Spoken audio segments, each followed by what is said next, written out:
reformas neoliberais e as consequências para o sistema de justiça. Então, eu gostaria de convidar a professora de Direito do Trabalho da Universidade de Valência, Adoración Guanamán Hernández, para compor a mesa.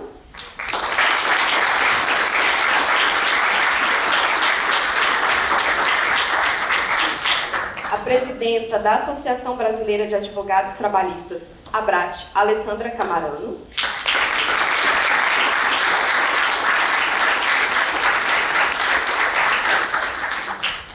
A doutoranda em Direito do Trabalho e Seguridade Social pela Universidade de São Paulo, USP, Júlia Lenzi.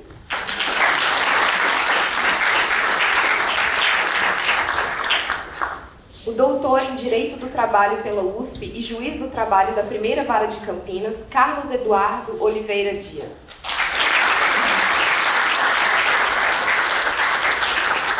E, para coordenar a nossa mesa, chamamos a associada do Núcleo de Brasília, Marcelise Azevedo.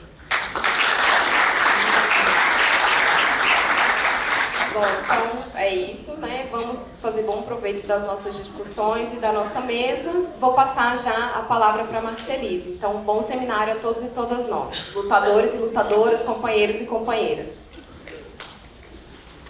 Obrigada, bom dia a todos, bom dia a todas.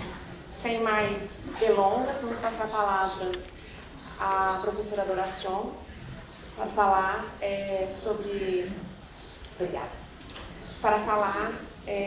para nós sobre a perspectiva mundial, perspectiva fora do Brasil, das reformas neoliberais e as consequências para o mundo moderno.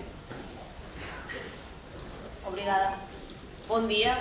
Antes de máis, quero agradecer a ABXD pelo convite. É unha honra estar aquí con vocês. Penso que você representa a dignidade do direito e estou feliz en aprender así hoxe. E hasta aquí mi portuñol. E tengo que continuar en español. Espero que ustedes puedan entenderme. Voy a intentar hablar despacio y claro, y en cualquier caso, si alguien no me entiende, pues entablamos un diálogo. El título del seminario define a la perfección la encrucijada en la que nos encontramos. Una situación que Boaventura de Souza definía claramente. Es el momento de decidir, o estamos radicalmente del lado de la redistribución social, o estamos con las oligarquías. Democracia o mercados. Y no son oligarquías cualquiera. Son poderes salvajes que parece que ya no tienen una vida jurídica. Capital transnacional capaz de aliarse, de capturar, de conquistar, de sobornar a un poder político hasta el punto de que lo que llamamos autoritarismo de mercado o incluso fascismo financiero se ha impuesto. Y ahora entraremos en algunas definiciones. Además, estas oligarquías tienen a los derechos humanos y al trabajo como enemigos y gozan de total impunidad para cometer crímenes contra los derechos sin que el ordenamiento jurídico sea capaz de dar respuesta. Y este es nuestro problema como juristas. Además, son oligarquías que no tienen reparos en despreciar los modelos de democracia representativa.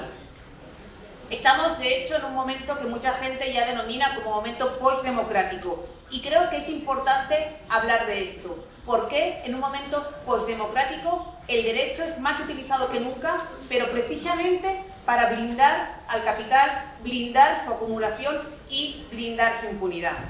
Nada de esto en realidad es nuevo, no nos deberíamos sorprender. En 1972 Salvador Allende lo avisaba en la Asamblea General de Naciones Unidas. Decía que las transnacionales escapaban de todo poder, de todo control democrático. Y evidentemente tenía razón. El problema de esta independización del poder, del capital, de la democracia, es que la cosa va a peor. La versión más refinada de este autoritarismo de mercado la encontramos en la Troika, en los ajustes sociales en Europa. La versión más descarnada la podemos encontrar aquí, con Bolsonaro, con la bolsonarización de la política. Pero en ambos casos estamos ante una situación en la que los marcos normativos, su interpretación judicial, y como juristas lo vemos perfectamente, están permitiendo un ajuste disciplinario de la vida social, un proceso acelerado de acumulación por desposesión y una utilización del derecho contra activistas, contra políticos y además un profundo desprecio del Estado de Derecho y de las instituciones. Y como juristas demócratas que nos creemos el valor protector del derecho, nos encontramos ante la paradoja de que los derechos humanos se han rendido frente a los derechos del capital. El ordenamiento jurídico internacional que conocemos como Derecho Internacional de los Derechos Humanos pierde poder, pierde espacio frente al derecho global del comercio. Y esto es importante saberlo, es importante conocer cómo las transnacionales, las empresas, están utilizando el derecho del comercio internacional, arrogándose derechos como el acceso a la justicia para evitar pagar por los crímenes que cometen. Y el caso Chevron en la Amazonía es un caso fundamental que tenemos que conocer. Esta lex mercatoria, por tanto, se ha convertido en una armadura de hierro para proteger a los poderes salvajes. Lo que voy a hacer a lo largo de los siguientes minutos es tratar estos conceptos: autoritarismo de mercado, captura corporativa, postdemocracia, lex mercatoria, desde el punto de vista de los actores y de los mecanismos a nivel global, descendiendo a aspectos concretos a nivel estatal. Y es importante fijarnos en los actores porque nos fijamos mucho en el gobierno, en los gobiernos, en las políticas institucionales y nos fijamos poco en los poderes económicos que están detrás. No hay corrompido sin corruptor y no hay autoritarismo de mercado sin empresas transnacionales. Por eso voy a empezar con una caracterización que, por muy conocida que es, nunca viene mal recordarla. El escenario actual es un escenario en el que el 80% de los beneficios globales están en manos del 10% de empresas. Entre las 100 primeras economías del mundo, 69 no son países, son empresas.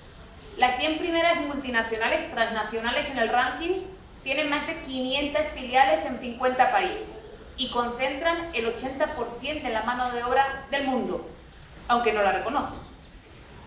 La estrategia de las transnacionales en la actualidad: desterritorialización, diferenciación patrimonial, constitución de sociedades dominantes filiales, diversificación, tiene una clara plasmación jurídica con una intención evidente: extender el velo corporativo, bypassear el derecho y conseguir la impunidad.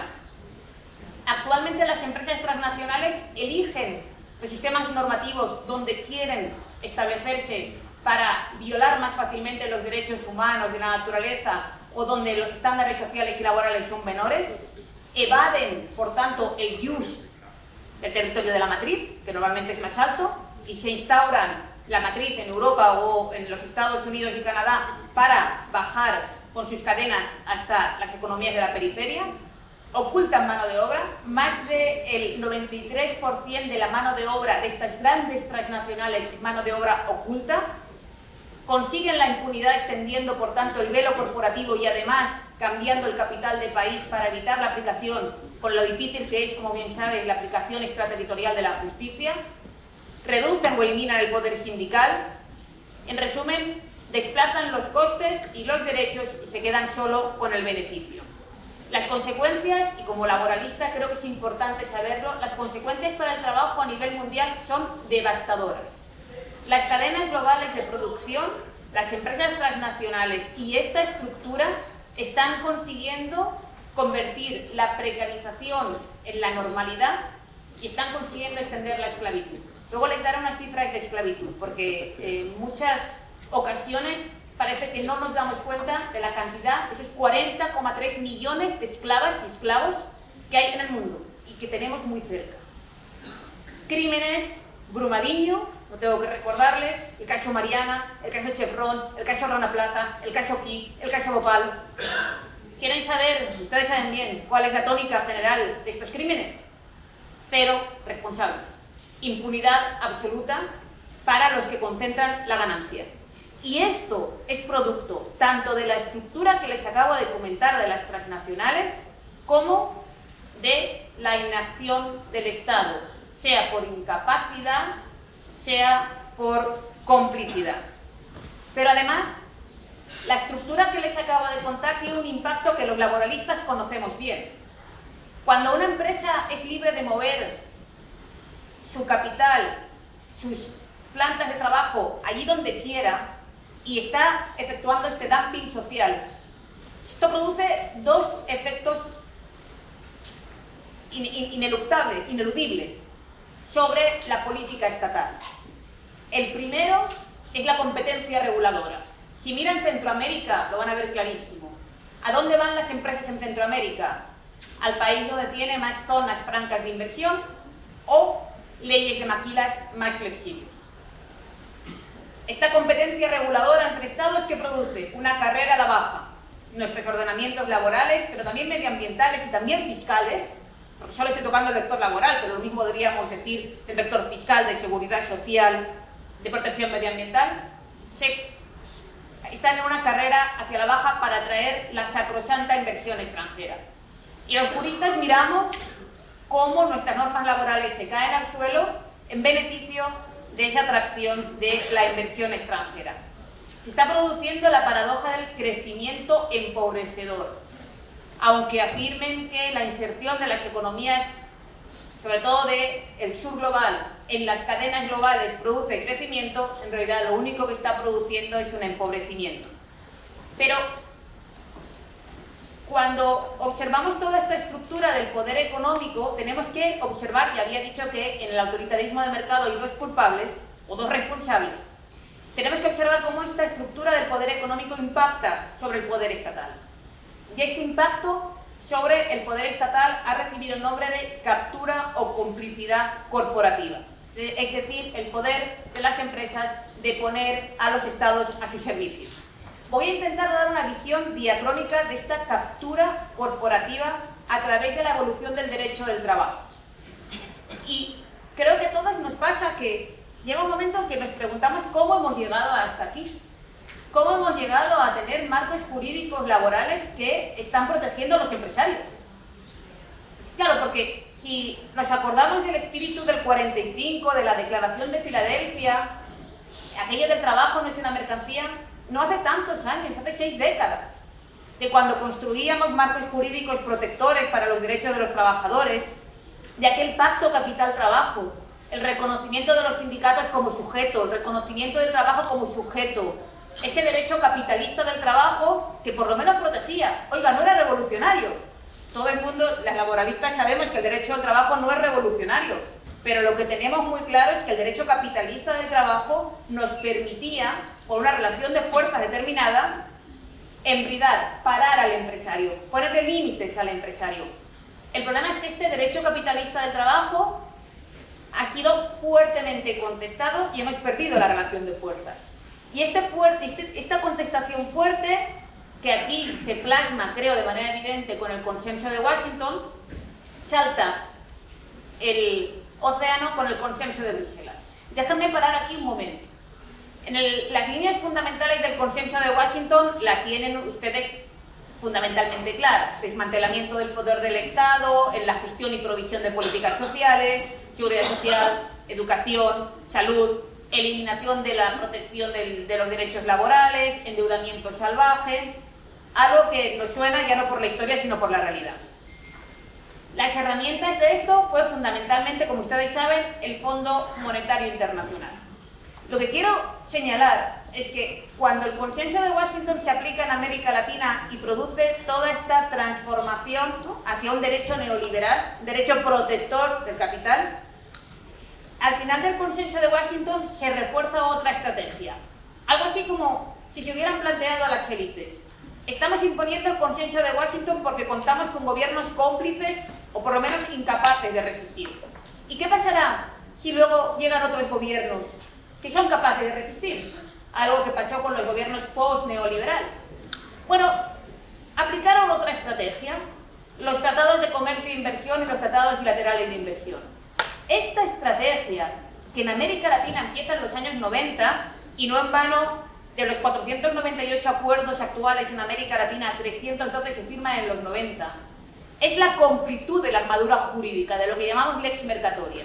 Por un lado, con el consenso de Washington se aplican unos lineamientos neoliberales que consiguen que los derechos retrocedan, y por otro lado, por si acaso cambiamos de opinión en el futuro, Pactamos con los tratados de comercio e inversión, fundamentalmente con los tratados bilaterales de inversión, unas reglas inamovibles para proteger la inversión extranjera, que han vendido nuestra capacidad de hacer políticas públicas en un gran número de sectores, incluyendo, en muchos casos, la materia laboral. Bien, todo esto ha sido mimetizado en Europa.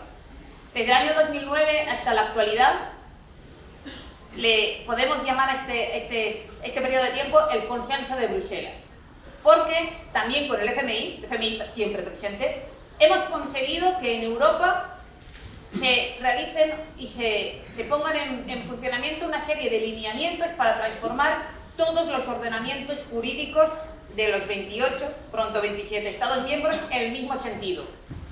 Privatización, desregulación laboral, descentralización de la negociación colectiva para atacar directamente a los sindicatos, flexibilización del despido, flexibilización de las formas de contratación, es decir, se prioriza la contratación temporal, se acaba con la estabilidad laboral, cuestionamiento de la seguridad social como modelo sostenible, cuestionamiento de la sanidad pública, cuestionamiento de la educación pública. ¿Les suena? Evidentemente sí. Son las mismas líneas que ahora mismo se aplican en el ámbito de la Unión Europea a través de un mecanismo que se llama semestre europeo. Y ahora mismo vemos como en la región, y les voy a poner el ejemplo de mi otro país, yo soy medio ecuatoriana, trabajé en Ecuador en el marco de las políticas post-neoliberales intentando construir políticas sociales y ahora me peleo en Ecuador para evitar que se destruya todo lo avanzado una década en un año. ¿Y por qué se destruye tan rápido? Esto es materia de otro debate. Pero uno de los actores que está destruyéndolo rápido es el Fondo Monetario Internacional. Otra vez, el Fondo Monetario Internacional impone en Ecuador, como en Argentina, como en Brasil, unos lineamientos claros. Destrucción del sector público, privatizaciones, despidos, flexibilización de las formas de contratación laboral, hasta el punto de que se está reduciendo el sector público de manera acelerada y que además esto se agrava por el ataque sistemático al Estado de Derecho. Algo que en Europa maquillan más, algo que en Europa está más disimulado, en América Latina creo que está pasando sin pudor. Hay un desprecio absoluto por el Estado de Derecho. El lawfare es un desprecio absoluto por el Estado de Derecho. Los jueces dicen básicamente lo que les da la gana, independientemente de que la Constitución diga lo contrario. Hemos asistido en Ecuador a interpretaciones contraconstitucionales sin ningún tipo de pudor. Hemos asistido a la utilización del derecho contra nuestros dirigentes políticos. Hemos asistido a la utilización del derecho contra las mayorías sociales, contra los derechos humanos. Y esta acción global la vemos claramente no solo en los casos de utilización del derecho, por ejemplo, contra Lula o contra Rafael Correa.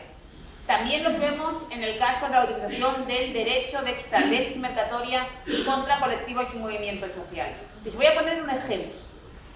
El ejemplo de esta utilización, de estas consecuencias para el ordenamiento jurídico es el caso Chevron. Voy a hacer una pequeña digresión para que ustedes lo conozcan.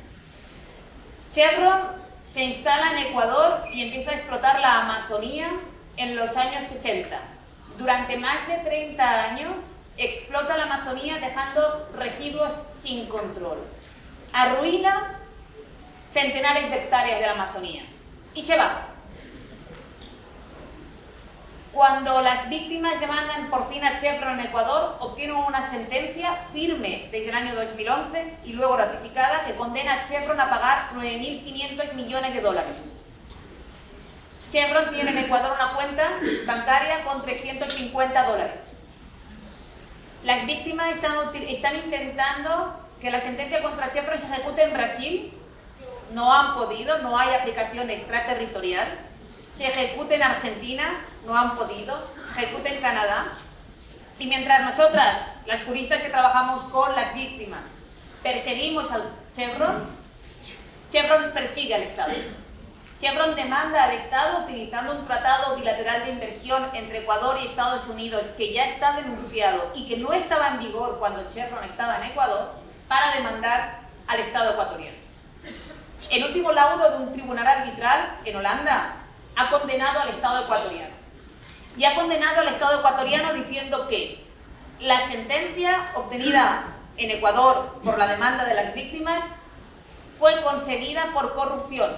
Las víctimas, no Chevron, las víctimas corrompieron el sistema judicial ecuatoriano, mis compañeros indígenas y campesinos. Pero no solo eso. ¿Cómo la sentencia fue obtenida por corrupción, según un tribunal en La Haya, que no conoce en absoluto la realidad? La actuación de Ecuador afirmando la ejecutabilidad de esa sentencia es un crimen atroz contra los derechos de Chevron, contra el derecho de Chevron a la justicia.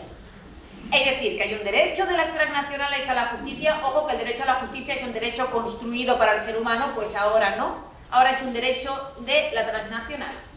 Y el tribunal obliga al Estado ecuatoriano a, primero, inejecutar la sentencia. De la separación de poderes ni hablamos, porque el tribunal obliga al Estado, al gobierno, a decirle al Poder Judicial que la sentencia no se ejecuta. De los derechos de terceros tampoco vamos a hablar. Además, el tribunal le dice al gobierno ecuatoriano que comunique esa imposibilidad de ejecución a todos los países en los que Chevron tiene activos. Lo cual choca con la tesis de Chevron de que no es Chevron en Argentina la misma que en Ecuador, la misma que... Y además va a condenar a Ecuador en costas. Esta condena en costas todavía no ha llegado, pero puede ser millonaria. Claro, cuando teníamos un gobierno en Ecuador que peleaba contra Chevron, podríamos intuir que esta sentencia no se iba a acatar. Y oiga, tampoco pasa nada por no acatar una sentencia arbitral, que en la Unión Europea hace 2 meses el Tribunal de Justicia dijo que las sentencias arbitrales que condenaban a Estados miembros entre ellos eran contrarias al derecho de la Unión Europea. Es decir, que en realidad, cuando hay poder por encima, los tratados bilaterales de inversión los podemos hasta ignorar. Pero el caso es Chevron contra Ecuador. El problema es que el gobierno ecuatoriano puede llegar a acatar la sentencia. El problema es que hay 33.000 personas y centenares de hectáreas de la Amazonía, que es un pulmón compartido, en peligro. Bien, si todo esto es así, si todo esto ocurre, ¿cuál es realmente la especificidad del momento actual? Y ya voy acabando. Porque hasta aquí hemos puesto sobre la mesa elementos conocidos. Es un neoliberalismo que sí que experimenta una evolución cualitativa, pero realmente ahora está pasando algo más. Ese plus viene del momento neofascista. Y creo que es importante entrar a debatir si realmente nos encontramos en un momento neofascista y cómo entronca esto con el neoliberalismo. Hace poco enviamos a imprenta un libro que va a salir dentro de unos días, que se llama Neofascismo, fase superior del neoliberalismo, en interrogante. Y realmente creo que es innegable que la especificidad histórica del momento neoliberal actual viene porque una de sus vertientes más expresivas es el neofascismo. En Europa, xenofobia política y suprematismo étnico de Orbán en Hungría, de Salvini en Italia, Le Pen con matices en Francia, y evidentemente Trump, Bolsonaro, destellan una comprensión fascista de las relaciones sociales. Esto ustedes lo saben bien: xenofobia, racismo, misoginia. Pero no solamente ahí. Lo que está claro es que a la vez, de manera paralela a estas políticas, estamos viendo cómo se recrudecen la línea más ortodoxa de las reformas pro mercado. Se está demostrando, por un lado, la absoluta compatibilidad entre el neoliberalismo más brutal y las políticas típicamente neofascistas. Es decir, esta pareja existe, esta pareja se está solidificando, pero además lo que está muy claro, creo, es que el neoliberalismo se está planteando como un modelo que desprecia la democracia. Es decir, hay un escaso compromiso, ya lo intuíamos, pero ahora lo vemos, entre el neoliberalismo como modelo económico y la democracia representativa. Por tanto, creo que hablar de autoritarismo de mercado y de postdemocracia son dos expresiones absolutamente acertadas para caracterizar el momento actual. Y si se fijan en el término postdemocracia, si se fijan, por ejemplo, en cómo actúa el Fondo Monetario Internacional en estos momentos, lo que está claro es que las instituciones representativas ya no sirven o ya no se utilizan para fiscalizar y publicitar los acuerdos más importantes para nuestra vida. Ni un solo acuerdo del Fondo Monetario Internacional ha pasado por una asamblea legislativa. Ni uno. Lo que pasa es que en este momento estos acuerdos llegan de manera acelerada. Idem para los tratados de comercio e inversión. En términos laborales, y ya para acabar, creo que este momento de autoritarismo descarnado, de neofascismo, de postdemocracia, tiene una plasmación directa también en cómo se comporta o en cómo está evolucionando el derecho laboral.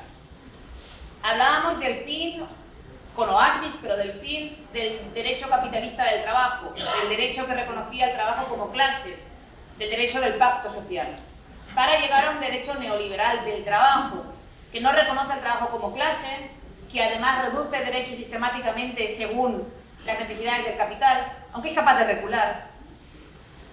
Pero ahora mismo es posible, y ya hay autoras que lo afirman, hablar del derecho del trabajo del enemigo. Una norma que niega los derechos de las personas, o una norma que es utilizada para hacer primar los derechos de las multinacionales o transnacionales, incluso sobre la vida de las personas. Y esto lo vemos en el fenómeno de la esclavitud moderna. Y me voy a detener aquí en el tiempo que me queda, porque creo que es importante conocer que el fenómeno de la esclavitud está a las puertas. Miren, entre el siglo XVI y principios del XX, digamos, los siglos de la esclavitud, fueron capturadas y vendidas como esclavas aproximadamente 13 millones de personas. Hoy hay 40,3 millones de personas en situación de esclavitud moderna, según la OIT y la organización World Free Foundation, que es la que se encarga de monitorear esto. En los últimos 5 años han sido esclavizadas 89 millones de personas. Las mujeres y las niñas representan el 71% de las víctimas y una de cada 4 esclavos son niños. Hay 10 países donde se está desarrollando esta esclavitud, ninguno de manera prioritaria, 60% de esta esclavitud. América Latina no está entre estos 10 países, la región, ninguno de nuestros países, pero lo que sí es cierto es que si nos ponemos a examinar lo que está pasando en nuestras zonas francas de inversión, en nuestras maquilas y en muchas de nuestras industrias, vamos a encontrar esclavas y esclavos. Claro, el valor de comercializar los bienes fabricados por la esclavitud en los países del ámbito del G20 asciende a 354 millones de dólares. No es poco. La esclavitud para muchas empresas transnacionales es una parte connatural, casi genéticamente necesaria para su desarrollo. La lucha contra esta esclavitud es complicadísima a nivel jurídico. Primero, por lo que ya hemos dicho del velo corporativo. Segundo, por la utilización del foro de no conveniencia, por la dificultad en la extraterritorialidad, por la dificultad de obtener pruebas, por la dificultad de llegar a donde están las víctimas. Pero si no nos concienciamos como abogadas o juristas preocupadas por los derechos, si no nos concienciamos de que estas personas muchas veces quedan fuera de la acción sindical, la mayoría de veces requieren de nuestra protección, porque se están convirtiendo en el ejército de reserva que está arrastrando el resto de las condiciones laborales, no vamos a conseguir tener una visión general del problema. Para acabar, pequeño apunte sobre qué hacer. Tenemos una dificultad clara, como ya hemos dicho al principio, porque el derecho, ni a nivel estatal ni a nivel internacional, está preparado para dar respuesta al embate de las multinacionales contra la democracia y contra los derechos humanos. A nivel estatal no las podemos aprender porque tienen una estructura que evade nuestros marcos. A nivel internacional, ni el derecho internacional de los derechos humanos ni el derecho internacional del trabajo tiene dientes suficientes para aprenderlas, para realmente conseguir sancionarlas.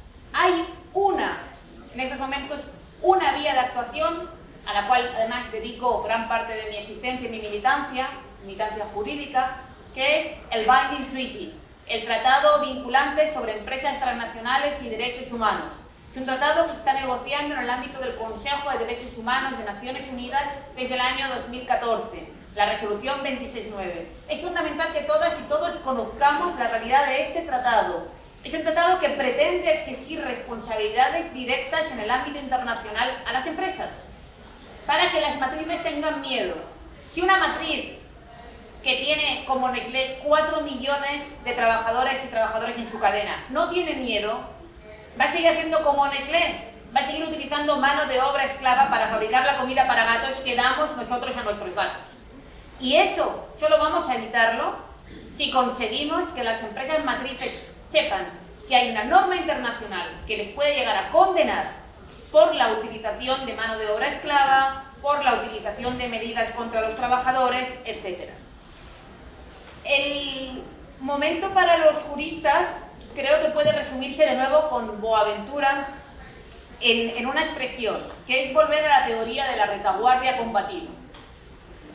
Creo que es fundamental mantener el uso combativo del derecho, el uso contrahegemónico del derecho y convertirnos en la retaguardia combativa, en el sentido de poner toda nuestra capacidad y toda nuestra energía al servicio de los movimientos políticos y sociales contrahegemónicos. Lo que están haciendo aquí cuando ustedes dicen Lula libre y cuando se dedican a la defensa del proceso para que el presidente pueda tener sus derechos de manera plena. A lo que estamos haciendo cuando trabajamos con Chevron, lo que estamos contra Chevron. Lo que estamos haciendo cuando estamos trabajando con las ONGs contra la esclavitud, poniendo nuestra capacidad jurídica al servicio y de las necesidades, de las causas, de las luchas y de los movimientos. Sé que ustedes lo hacen y por eso estar aquí con ustedes es un honor y les agradezco muchísimo haberme invitado.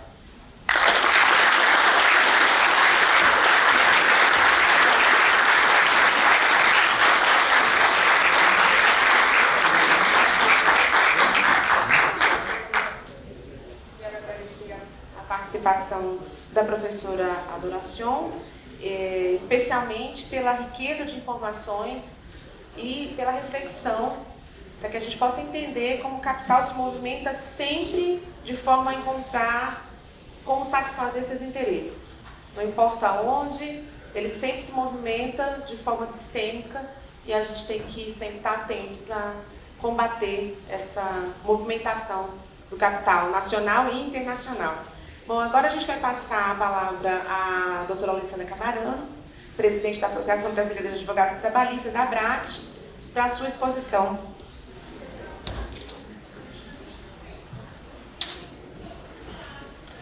Um bom dia a todos, um bom dia a todas. Eu inicio saudando a mesa e o faço na pessoa do Dr. Carlos Eduardo, o único homem, e eu confesso que é a segunda vez que eu participo de um seminário onde existe uma mesa com predominância de mulheres. Isso precisa ser ressaltado. É importante que isso seja ressaltado e que isso seja um exemplo para as demais atividades que são desenvolvidas em qualquer tipo de seminário. A primeira mesa que eu participei, que tinham só mulheres, foi no Rio Grande do Sul, num evento da AGETA, da Associação Gaúcha de Advogados Trabalhistas, e hoje, aqui nessa mesa. Então, por isso, em homenagem à equidade de gênero, eu saúdo a mesa na pessoa do Dr. Carlos Eduardo. Eu não posso deixar de mencionar também a presença aqui de diretores da ABRAT, ex-presidentes da ABRAT, uma entidade que tem, a ABJD possui o mesmo DNA da ABRAT, que é de defesa dos direitos sociais, defesa da democracia, defesa da dignidade da pessoa humana, das instituições democráticas que garantem a efetividade da justiça social. Então, eu registro aqui a presença do Humberto, que é o diretor da área de sindical da ABRAT, a Silvia Mourão, que é do Conselho Fiscal, os ex-presidentes Newton Correia e Silvia Burmeister. Vejo também aqui o Prudente, que faz parte da escola da ABRAT, e o Nuri, que é da comissão. E também, apesar de não ser diretora da ABRAT, mas está conosco no engajamento de organização do Congresso Nacional da Advocacia Trabalhista, a doutora Carla do Pará, que eu também vejo aqui, saúdo, e em nome dessas pessoas, cumprimento os presentes. O desafio de estar dialogando nesse segundo seminário internacional da ABJD ele é gigante. Essa entidade ela vem se destacando e vem realizando um trabalho imprescindível para a defesa do Estado Democrático de Direito nesses tempos de crise. Então eu aproveito também a oportunidade para reverenciar a ABJD e reverenciar os integrantes que estão à frente desse trabalho que hoje é extremamente imprescindível para todos os desmontes que nós viemos vivenciando a cada dia. A cada dia nós temos surpresas diferentes em relação ao desmonte que o Estado Democrático de Direito no Brasil vem sofrendo.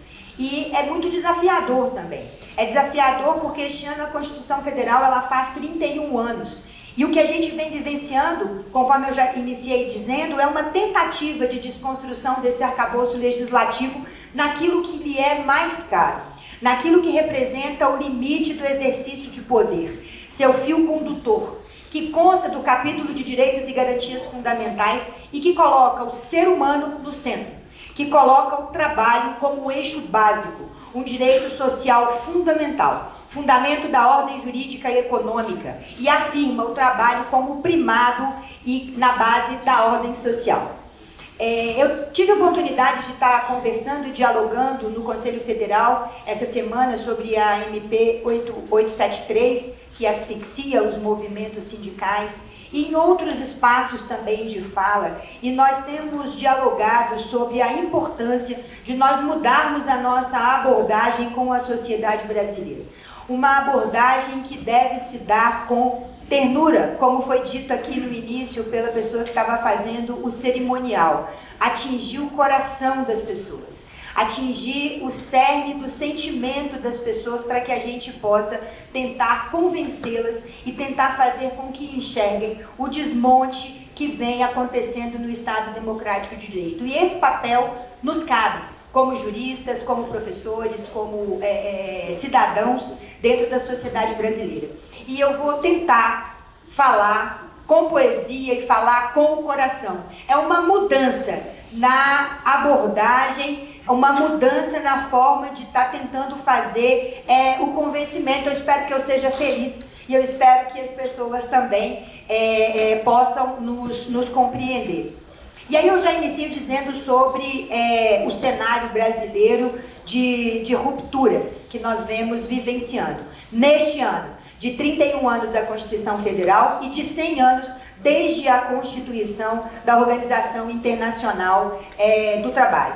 E esse cenário ele vem nos trazendo fortes angústias de tudo que vem acontecendo, e aqui nós estamos pautados em relação ao mundo do trabalho e sobre essas rupturas dessas instituições. Eu vou procurar trabalhar com vocês no diálogo em duas estruturas condutoras. Num primeiro momento, eu gostaria de tratar sobre um padrão de regulação social que envolve o direito do trabalho. Um histórico muito remoto das condições da sociedade e de como se chegou a uma construção legislativa da reforma trabalhista. Uma reforma trabalhista que rompeu com o sistema protetivo do direito do trabalho e que submete o ser humano trabalhador à indignidade e as entidades sindicais à invisibilidade e ao desaparecimento. Num segundo momento do nosso diálogo, eu vou tentar trazer legislações criadas que fomentam e que fomentaram o retrocesso sociais. Vou tentar trazer também práticas estatais que beneficiam o exercício do capitalismo. Um capitalismo que desumaniza e onde a informalidade e a precarização se tornam mecanismos vitais do desenvolvimento econômico, que retira o ser humano da base central e o coloca como um mero penduricário.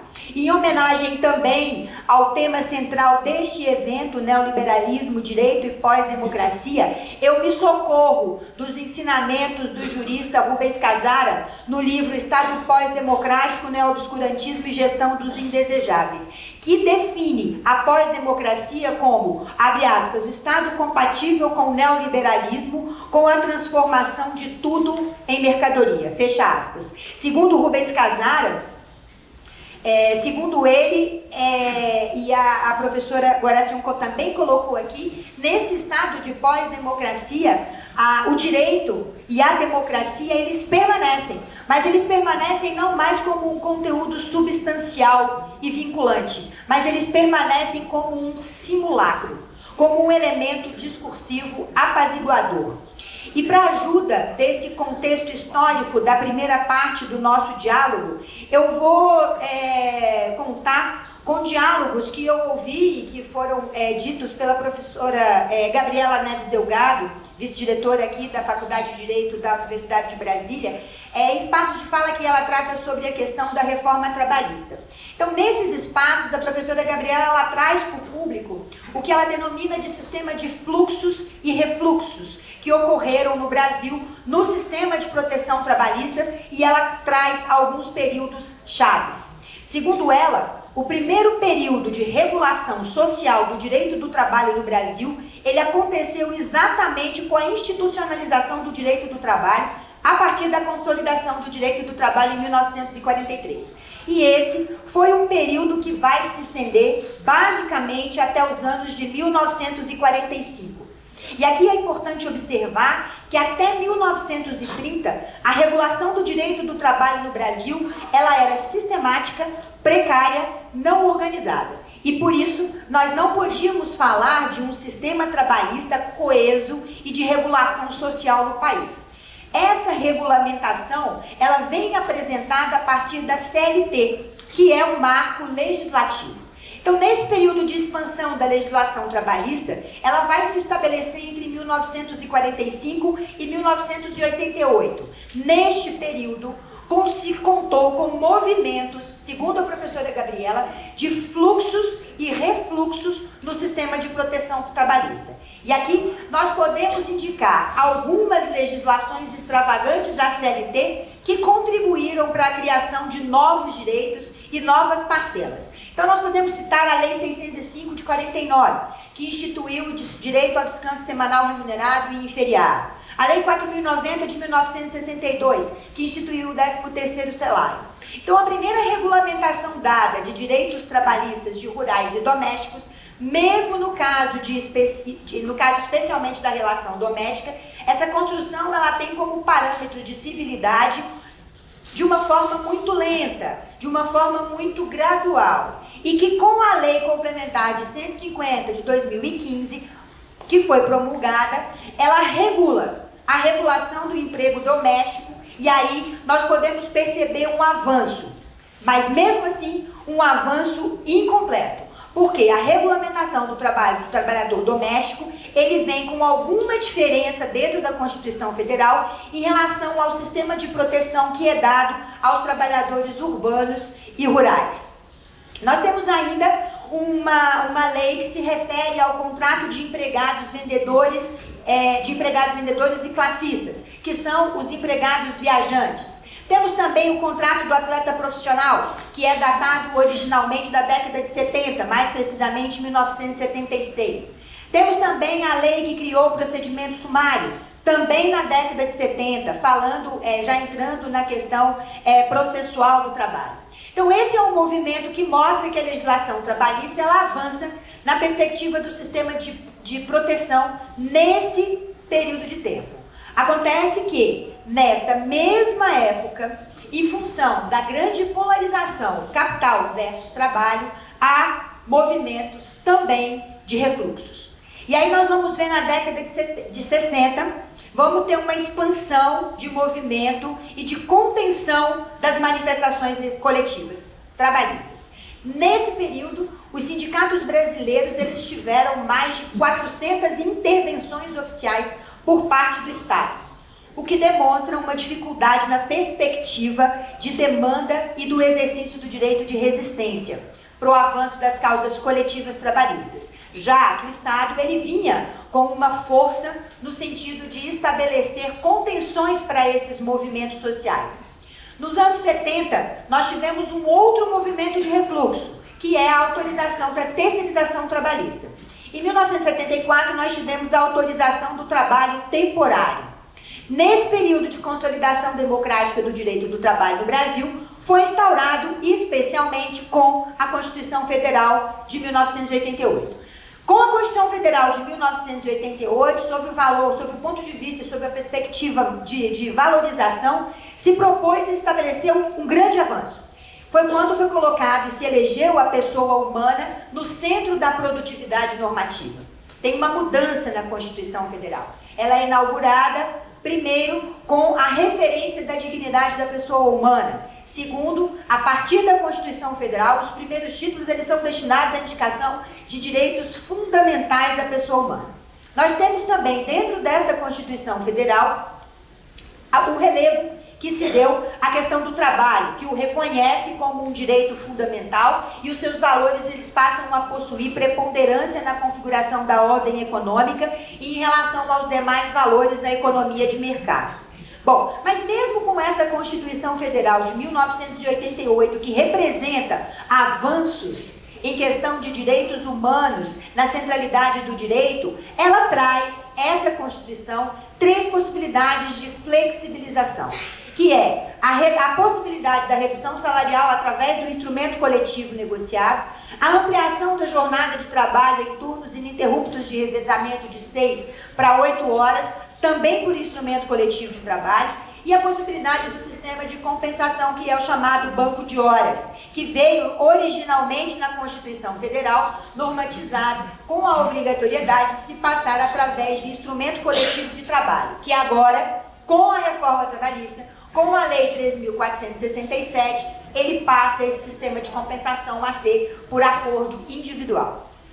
A Constituição Federal, ela também autoriza, excepcionalmente, hipóteses de terceirização trabalhista. Vejam bem, excepcionalidades e desde que sejam legitimadas pela via sindical e apenas em 3 casos. Então, nesse aspecto, em relação à terceirização, o que nós observamos? Um sistema de refluxo na jurisprudência trabalhista em relação ao termo constitucional que limita a possibilidade de utilização dessa modalidade de contratação.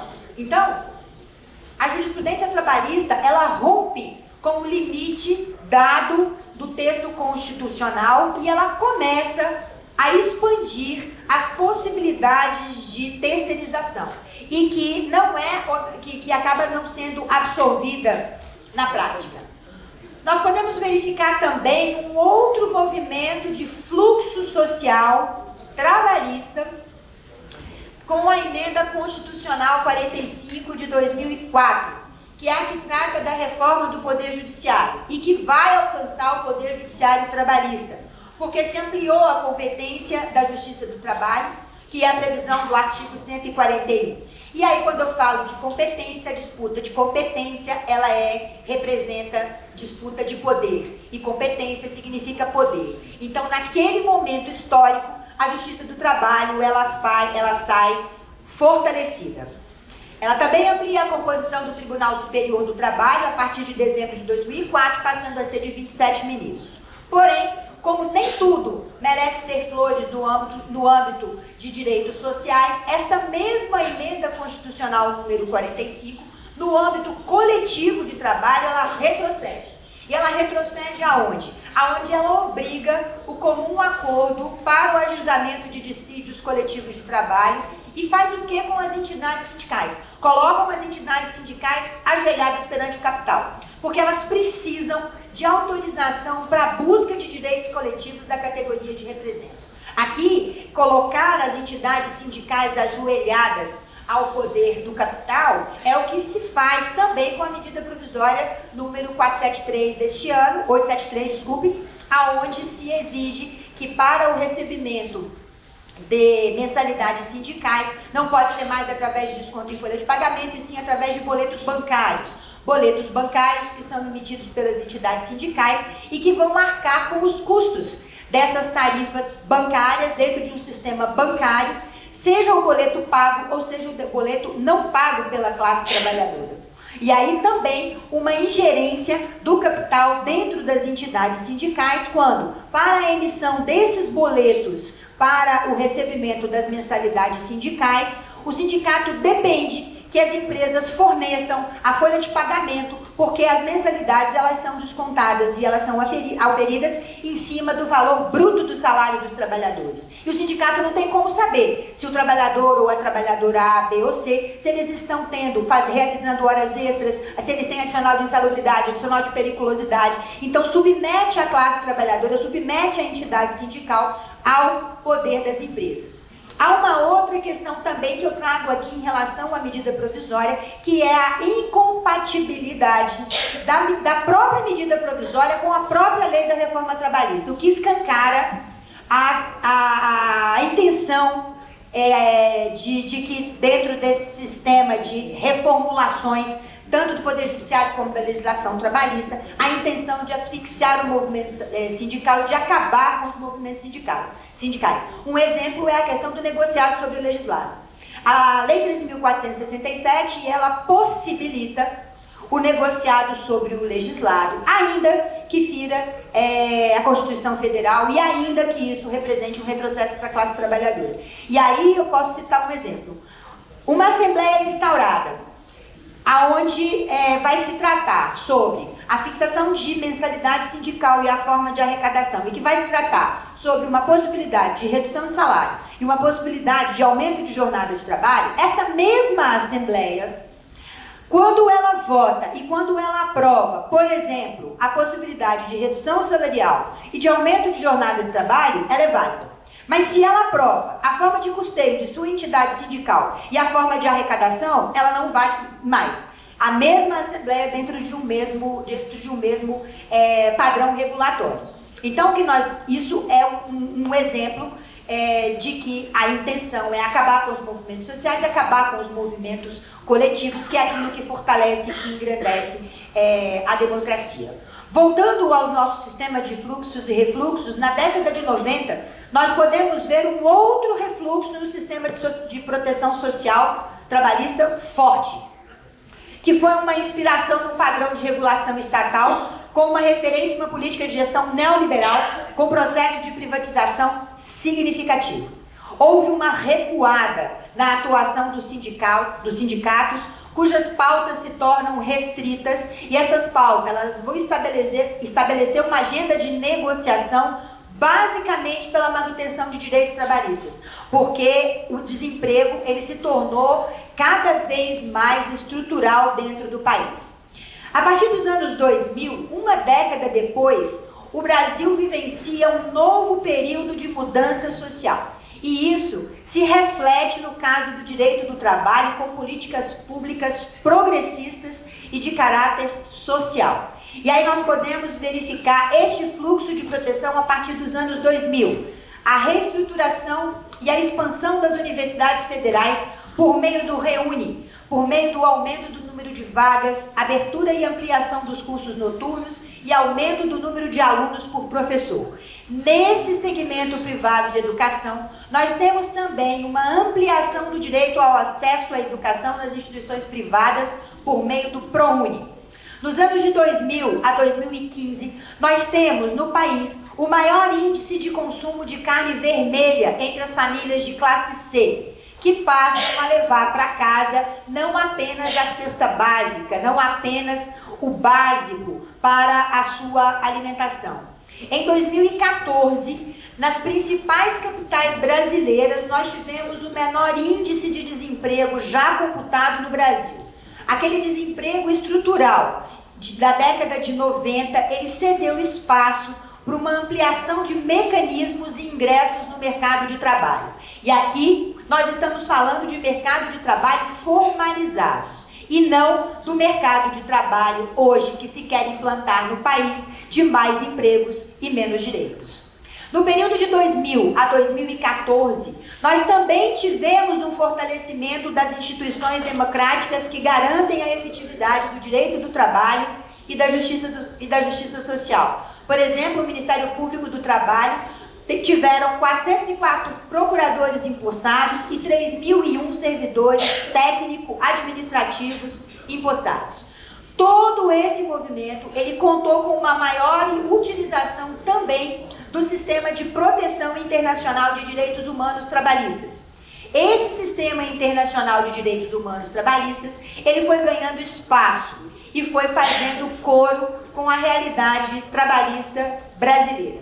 E há a necessidade de utilizarmos esse sistema internacional do trabalho de proteção trabalhista na defesa dos direitos sociais. O papel da OIT, que agora, em 2019, ela é centenária e tem uma trajetória de proteção internacional trabalhista, é fundamental para que a gente possa estar fazendo o contraponto com a reforma trabalhista.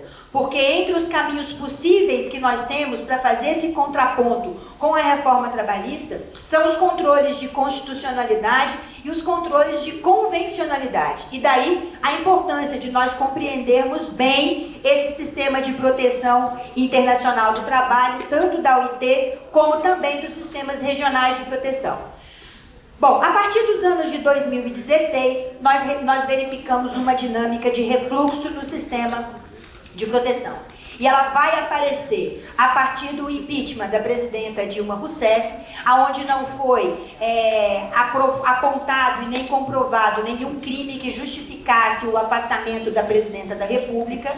A partir disso, nós tivemos a PEC 55, que propõe o congelamento dos gastos públicos por 20 anos e que traz um encolhimento do investimento social trabalhista.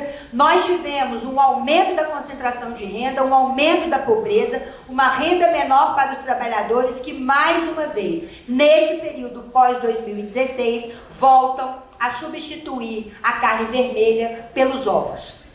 Hoje, a partir de 2018, e dentro desse sistema pós-democrático, a partir desse sistema onde se utiliza o direito para combater o próprio direito, o que nós verificamos é um avanço nesse sistema de refluxo dentro da proteção ao direito do trabalhador. Já no início do ano, nós contamos com declarações do então presidente da República, dizendo que a Justiça do Trabalho tem que acabar. Também tivemos tivemos uma atuação no sentido de fatiar o Ministério do Trabalho, que dias após esse fatiamento do Ministério do Trabalho, nós tivemos o crime ambiental em Brumadinho, que coloca luz sobre o problema dos retrocessos sociais, que coloca luz sobre as diferenças, sobre as desigualdades existentes entre a classe trabalhadora e entre a sociedade brasileira. Tivemos também a MP 873, que ainda não caducou, mas que vem dentro deste movimento aonde nós verificamos a tentativa de asfixiar o movimento sindical, que é uma tentativa de romper também com a democracia. Então, já caminhando para o encerramento, é preciso que nós, juristas, resgatemos a obrigatoriedade de respeito aos princípios fundamentais. É preciso que nós estabeleçamos debates também sobre a importância do valor da liberdade, uma conquista da humanidade. E é preciso que nós saiamos de dentro dos nossos auditórios e que nós atinjamos a população brasileira. Nós precisamos estar com um diálogo próximo da população brasileira, próximo do povo brasileiro. Porque nós precisamos dessa liberdade. E não essa liberdade que nos coloca de frente com a morte. É uma liberdade que nos coloca de frente com a vida. Não a igualdade somente na morte, no momento da morte, mas a igualdade na vida. E eu vou encerrar com uma passagem de Morte e Vida Severina, quando o Severino assiste o enterro de um trabalhador e ouve o que dizem do morto os amigos que o levaram ao cemitério. Abre aspas. Essa cova em que estás, com palmos medida, é a cota menor que tiraste em vida. É de bom tamanho, nem largo, nem fundo. É a parte que te cabe neste latifúndio. Não é cova grande, é cova medida. É a terra que querias ver dividida. É uma cova grande para o teu pouco defunto, mas estarás mais ancho que estavas no mundo. É uma cova grande para teu defunto parco, porém, mais que no mundo, te sentirás largo. É uma cova grande para a tua carne pouca, mas a terra dada não se abre a boca. Viverás, e para sempre na terra que aqui aforas, e terás enfim tua roça. Aí ficarás para sempre, livre do sol e da chuva, criando tuas saúvas. Agora trabalharás só para ti, não ameias, como antes em terra alheia. Trabalharás uma terra da qual, além de senhor, serás homem de eito e trator. Trabalhando nessa terra, tu sozinho tudo empreitas. Serás semente, adubo e colheita. Trabalharás numa terra que também te abriga e te veste, embora com o brim do Nordeste. Será de terra tua derradeira camisa. Te veste como nunca em vida. E assim, ele vai descrevendo os ganhos de um pobre trabalhador somente após a sua morte. Para concluir, ao final, que de tanto te despiu a privação, que escapou de teu peito a viração. Tanta coisa despiste em vida, que fugiu de teu peito a brisa. E agora se abre o chão e te abriga, lençol que não estiveste em vida. Se abre o chão e te fecha, dando-te agora cama e coberta. Se abre o chão e te envolve, como mulher com quem se dorme. Fecha aspas. Que nós possamos ser o fio condutor para que a morte e a cova não sejam os únicos ganhos de igualdade da classe trabalhadora. Muito obrigada.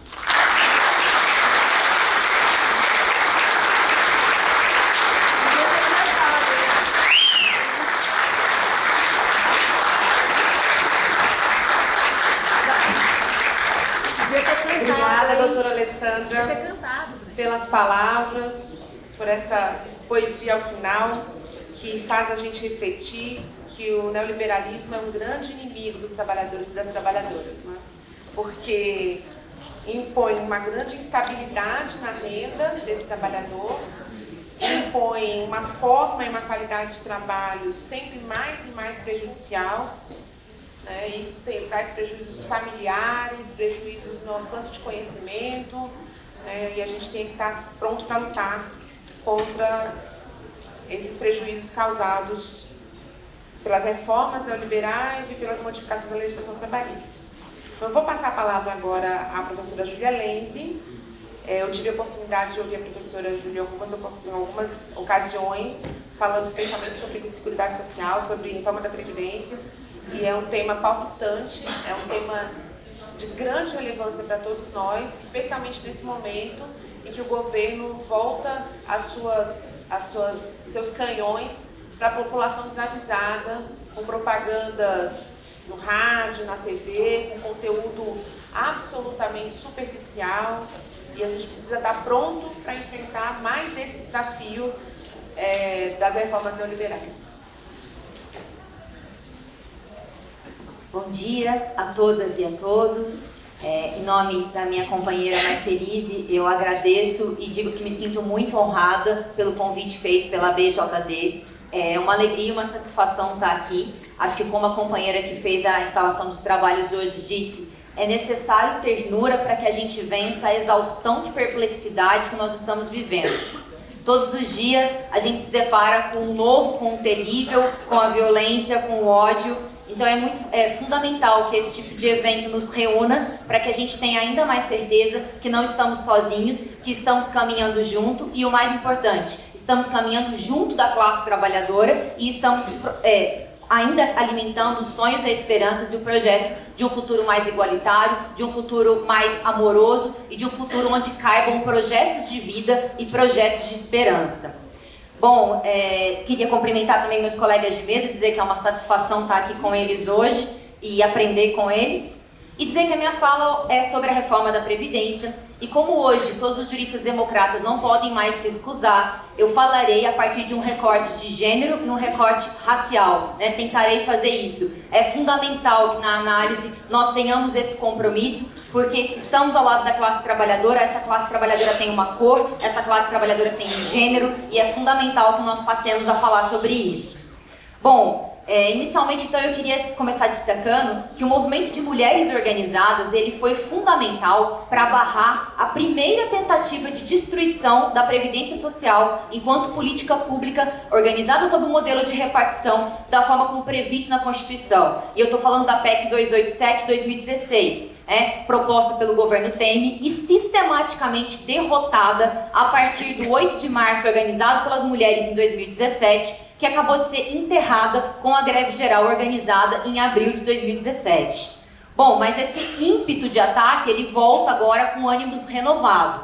E aqui eu acho importante destacar o seguinte: se existe um inimigo declarado na PEC 6 de 2019, que é o projeto de reforma da Previdência do governo Bolsonaro, e esse inimigo é o servidor e a servidora pública, é ele quem vai aparecer nas propagandas, são os discursos sobre seus privilégios que vão sustentar os argumentos falaciosos em defesa dessa PEC, existe um inimigo oculto. E esse inimigo oculto somos nós, mulheres. As mulheres são sistematicamente atacadas e violentadas pelo texto dessa PEC. E é sobre isso que eu quero falar hoje. Mas antes de tratar propriamente dos pontos, eu queria lembrar que nós estamos diante de um projeto que tem uma espinha dorsal, estruturada em 3 grandes diretrizes e um agravante que eu chamo de solução Guedes. Essas 3 diretrizes, elas são inegociáveis para o governo. Por isso é fundamental que a gente tenha muito cuidado com os chamados bodes na sala. É provável que o projeto sofra emendas e algumas derrotas pontuais ao longo da sua tramitação.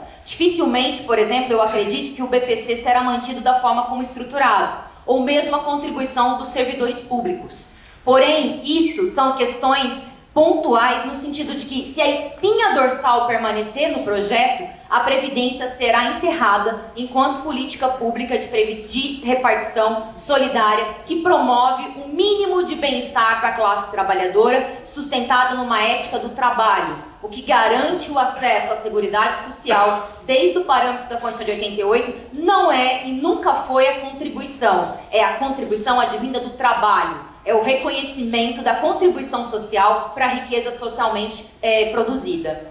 Então, dito isso, quais são essas 3 diretrizes? Primeiro, aumento do tempo mínimo de contribuição para acesso a uma aposentadoria, que salta de 15 anos no regime geral para 20 anos e 25 anos no regime próprio.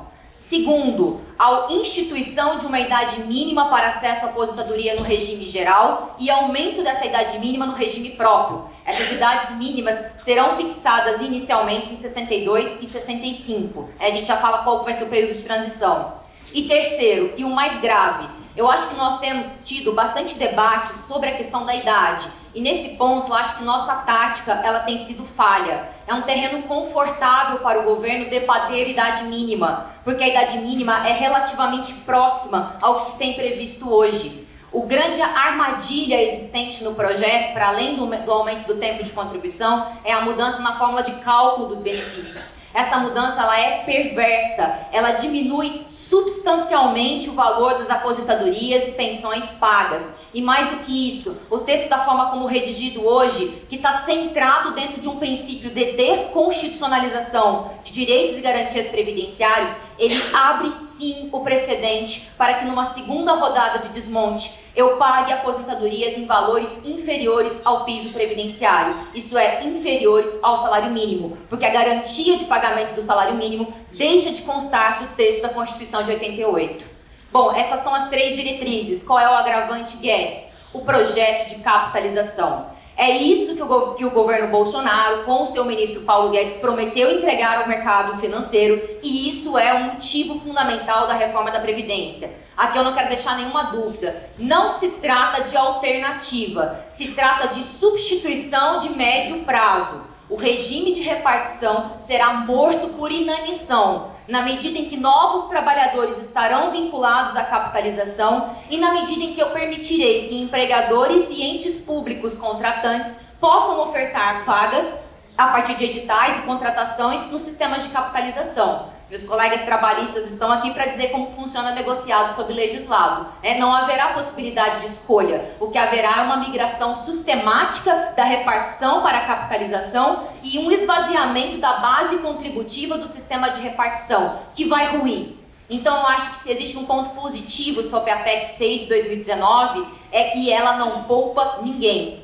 Homens e mulheres, trabalhadores do campo, trabalhadores da cidade, trabalhadores que estão na ativa e aposentados, todos nós estamos sendo atacados. Os aposentados que eventualmente acreditam que, em razão do direito adquirido, não correm risco, isso é uma inverdade. Esvaziada a base contributiva da repartição, não há possibilidade de continuidade do pagamento dos benefícios. Então é fundamental que a gente trabalhe com essa perspectiva de união. Ninguém está fora do projeto de ataque, né? Isso acho que é muito importante. Mas se ninguém está fora, as mulheres elas precisam sistematicamente ocupar as trincheiras de frente e a linha de frente na defesa da Previdência. Porque nós ocupamos os postos de trabalho mais precarizados, estamos mais sujeitas à informalidade, estamos mais sujeitas ao desemprego e ao desalento e temos as piores remunerações. Todos os dados que eu utilizar ao longo da minha apresentação podem ser diretamente consultados na nota técnica 202, divulgada pelo DIEESE no dia 8 de março de 2019, agora. Então são dados bastante atuais.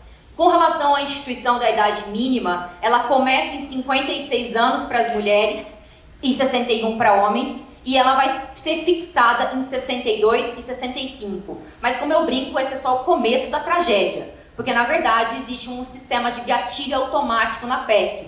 Sempre que a expectativa de sobrevida no Brasil subir, é possível alterar a idade mínima em até 75% do aumento verificado. Isso por decreto. Então, significa que não conhecemos limites. E eu posso, inclusive, chegar a ter idades mínimas de aposentadoria que beirem os 70 anos de idade. Em 2017, 62,8% das aposentadorias por idade concedidas foram concedidas para mulheres, exatamente porque as mulheres têm maior dificuldade de juntar tempo de contribuição. Nós temos vidas trabalhistas mais acidentadas, nós sofremos com o preconceito com relação à maternidade, nós somos expulsas do mercado de trabalho. Por isso, a aposentadoria por idade é um mecanismo fundamental de proteção da mulher e, consequentemente, de proteção do núcleo familiar. E aqui eu queria fazer uma pergunta, né? O governo ele se alvora num discurso bastante técnico e racional, que a gente sabe que é uma falácia, mas que ele é reproduzido na grande mídia. Então eu queria fazer uma pergunta bem simples. Qual é o fundamento atuarial para a fixação dos 62 anos para as mulheres? Astrologia, cabala, qualquer coisa do tipo, né? Porque ele não existe, né? Em nenhum momento se considerou os dados referentes ao IBGE sobre a jornada dupla, tripla e quádrupla feminina. As mulheres já trabalham mais do que trabalhadores chilenos. A nossa jornada semanal é de 54,6 horas de trabalho, conjugando o trabalho dentro de casa com o trabalho fora de casa. Nós trabalhamos 17,3 horas por semana, perdão, a jornada é mensal, semanal, nós trabalhamos 17,3 horas, enquanto os homens trabalham 8,5. Então falar sobre equidade de gênero, falar sobre igualdade de gênero, numa realidade de absoluta exploração de mulheres, inclusive dentro das suas relações afetivas, é um escárnio, é uma violência. Portanto, só haverá possibilidade de igualdade das aposentadorias quando efetivamente o trabalho reprodutivo ou ele for transplantado para organizações públicas, lavanderias públicas, restaurantes públicos gratuitos, ou ele seja efetivamente dividido com os nossos companheiros e as nossas companheiras. Bom, dito isso, como é que ficam categorias específicas? Isso é sempre muito importante. Professorado, né? 80% do professorado é composto por mulheres, segundo o Censo da Educação Básica do ano passado. Do total de 2,2 milhões de professores e professoras, 80% são mulheres. Pois bem, para começo de conversa, todas as professoras que ingressaram, né, no regime público antes de 2004 somente terão direito à integralidade e à paridade se completarem a idade mínima de 60 anos. Para as mulheres que ingressaram depois, que já não têm esse direito, a idade mínima para aposentadoria será também de 60 anos, sem distinção de gênero, para homens e para mulheres, o que significa que vocês, né, nós professoras, não somos mais mulheres, tá? Porque foi completamente desconsiderado o fato de que também mantemos jornadas duplas e triplas. Bom, Dito isso, talvez seja importante também falar sobre aumento do tempo de contribuição. 60 anos vai estar conjugado com 30 anos de tempo de contribuição, atenção, efetivo e exclusivamente em magistério. Essas duas palavras contidas no texto da PEC abrem uma possibilidade de interpretação perversa, que a primeira, e já vem sendo aplicado sistematicamente nos estados, é a desconsideração com relação aos períodos de gozo de licença-saúde como tempo especial para fins de aposentadoria do professor. Estado de São Paulo, isso já é bastante corriqueiro. Então, só é levado em consideração o tempo efetivamente em trabalho. Só que mais do que isso, da forma como disposto na PEC, provavelmente a interpretação é de que atividades que hoje são equiparadas à atividade de magistério, como de assessoria, de coordenação pedagógica, como de direção escolar, elas deixam de estar previstas como atividades de magistério. Portanto, só será computado o tempo gasto dentro de sala de aula. Ano passado, nós tivemos 285 mil afastamentos em vínculos de professores e professoras, o que dá um afastamento a cada 2 minutos. A realidade já é da ultra-precarização, da ultra-exploração, do assédio moral, da desestabilização. A realidade promete ser ultra-agravada a partir desse contexto. Bom, dito isso, eu queria também falar sobre as trabalhadoras rurais, que também tem a sua idade equiparada aos seus companheiros homens, 60 anos de idade. O IBGE calcula que o ingresso no trabalho no campo se dá em torno de 14 anos de idade, o que inclusive tem impactos na fertilidade da mulher trabalhadora no campo. Pois bem, se aos 14 anos ela começa a trabalhar e a idade mínima é 60, são 46 anos de trabalho nas lides do campo.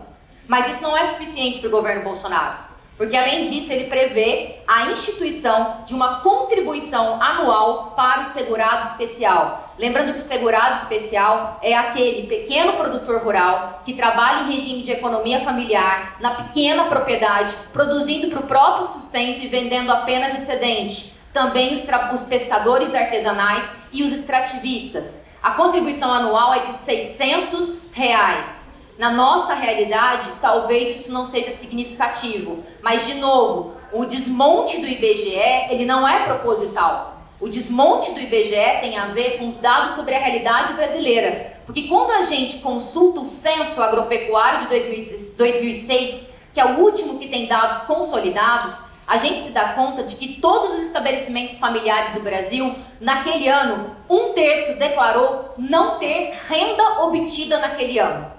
Daqueles que declararam ter obtido alguma forma de renda, a renda anual foi de R$13.600, a média.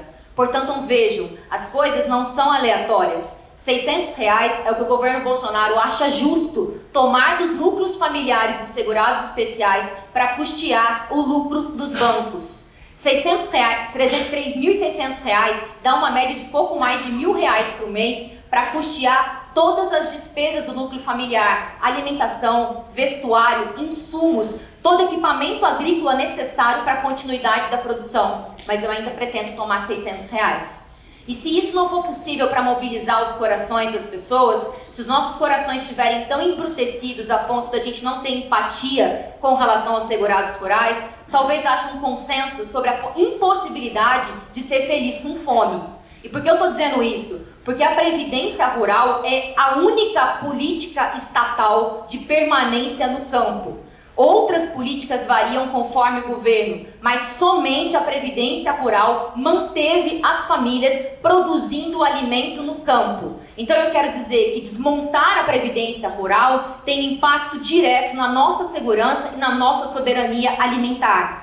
Dados do censo, a agricultura familiar é responsável por 87% da produção de mandioca, 70% da produção de feijão, 58% do leite, 46% do milho e 59% do plantel de suínos e 50% de aves. Portanto, tirar a proteção previdenciária dos segurados trabalhadores do campo significa fome na cidade, significa encarecimento de gêneros alimentícios de primeira necessidade.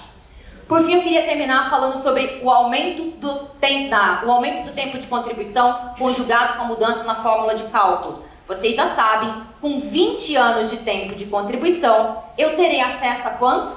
60% do salário de benefício. Eu só atingirei 100% do salário de benefício com 40 anos de tempo de contribuição. Lembrem-se, tempo de contribuição não é a mesma coisa que tempo de trabalho. Portanto, 40 anos de tempo de contribuição, numa realidade de reforma trabalhista, facilmente se traduz em 50, 55, 60 anos de trabalho. Bom, nós mulheres, além disso, né, como a perversidade pouco é bobagem, o não se levará em conta mais no cálculo da aposentadoria e das pensões as 80% maiores contribuições. Na verdade, eu englobarei a totalidade das contribuições, 100% do que foi vertido. Isso já joga lá para baixo o valor dos benefícios. Tenho 5 minutos. Né? Bom, dito isso, o que eu queria dizer? Já falei, mulheres ocupam os postos de trabalho mais precarizados, mas talvez a gente não tenha noção sobre isso. Então, trouxe alguns dados. 47% das mulheres que estão no mercado de trabalho não têm carteira assinada. Quando eu olho rendimentos, a mulher recebe ainda 30% de rendimentos inferiores com relação aos homens. Quando eu conjugo o componente étnico-racial, as mulheres negras podem receber até 70% a menos do que os homens brancos para as mesmas funções com a mesma qualificação. Tá, presta atenção, se segura aí. Das 40,8 milhões de mulheres que estão no mercado de trabalho, 35%, o que dá mais ou menos 15 milhões de mulheres, não estão contribuindo hoje para a Previdência. Esse número sobe para 62% em categorias ligadas ao trabalho autônomo, as contribuintes individuais, as microempreendedoras, e para 68% no tocante às trabalhadoras domésticas, em sua maioria negras. Então eu quero dizer o seguinte, nós sabemos hoje, graças à pesquisa feita pela professora Cecília Machado da FGV, que as mulheres, não é uma ilusão que as mulheres são expulsas do mercado de trabalho após a maternidade. Isso se traduziu em dados estatísticos. Das mulheres que gozaram de licença maternidade entre 2009 e 2012, 48% estavam fora do mercado formal de trabalho ao final do período de 1 ano do gozo da licença maternidade. Então, quando eu falo sobre os 62% dos trabalhadores autônomos que não tem, das mulheres que hoje não contribuem para a Previdência, grande parte delas provavelmente são mães. E provavelmente muitas delas são mães solos, mães sem companheiros para dividir os cuidados e a manutenção das crias. Portanto, retirar proteção previdenciária significa impactar diretamente na proteção não só das mulheres trabalhadoras, mas de toda a constituição do núcleo familiar de trabalhadores. Bom, para finalizar, já que eu já devo ter estourado meu tempo, eu queria... Ainda não? Eu queria terminar só trazendo alguns dados que eu acho que são fundamentais para a gente entender o seguinte: a realidade previdenciária, ela já é uma realidade muito longe de assegurar bem-estar e proteção social aos trabalhadores. O valor dos benefícios pagos, ele é bastante abaixo do que a gente imagina. E aqui, segundo dados também do IBGE, do DIESE e da Anfip, que eu acredito que são organizações insuspeitas de comunismo, né? Acredito eu, né? 66,5% dos benefícios pagos pelo regime geral de previdência social tem valor de até 1 salário mínimo. 83,4% tem valor de até 2 salários mínimos. 53% do total da classe trabalhadora brasileira se aposenta por idade. 95% destes com benefícios inferiores a 2 salários mínimos. Nós temos um dado aqui para nosso orgulho enquanto trabalhadores brasileiros. 80% das pessoas idosas no Brasil estão protegidas pela Previdência Social, o que significa que a pobreza na categoria pessoas idosas é 3 vezes menor do que a média geral. o que significa que a Previdência tem um impacto importantíssimo na manutenção da possibilidade de vida daqueles que trabalharam a vida toda e agora estão excluídos do mercado de trabalho, estão gozando de descanso. E mais do que isso, a reforma da Previdência ela é um aprofundamento sistemático da lógica de financiarização da economia. Aqui o princípio da nossa totalidade tem que nos alertar para o fato de que todos os desmontes eles têm como em comum esse paradigma. De retirar o financiamento da universidade pública e transformar a universidade num paradigma de elite significa que o capitalismo não precisa mais de trabalhadores qualificados porque o capitalismo não vai mais produzir mercadorias. Ele vai girar em falso na ciranda financeira, descolado por completo do seu paradigma produtivo. O que mais? Projeto anticrime do Moro. O que fazer com 14 milhões de desempregados? Tem duas soluções. Fim da reforma psiquiátrica e encarceramento em massa dos braços sobrantes, sobretudo dos braços negros. E a Previdência significa o descompromisso total com qualquer possibilidade de reprodução do capitalismo enquanto produtor de mercadorias, porque 80% dos municípios brasileiros dependem da renda paga de benefícios previdenciários para fazer girar a sua economia. Então, aprovada a reforma da Previdência, o Brasil quebra. A frase é essa, não o contrário.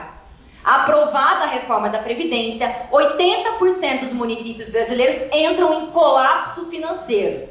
A tristeza nossa é que a gente tem que fazer o papel de defesa do capitalismo. A gente chegou nesse ponto, né? Eu tô aqui fazendo esse dado. Enfim, aí depois você tem que fazer terapia, a gente não sabe por quê. Bom, para terminar, só queria dizer o seguinte, a reforma da Previdência, ela põe fim a dois mundos. Ao nosso mundo dos que aqui estão, e ao mundo dos que virão. E ela nos suscita uma reflexão fundamental, na verdade uma questão civilizatória.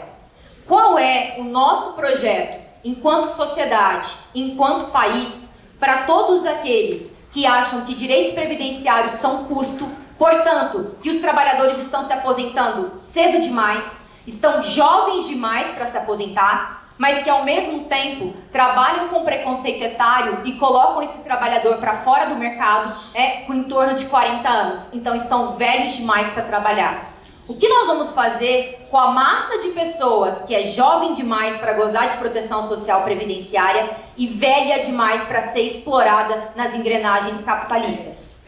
A resposta constitucional é a proteção social organizada sob o sistema de seguridade social. A proposta do governo Bolsonaro é a barbárie. É essa a nossa escolha civilizatória.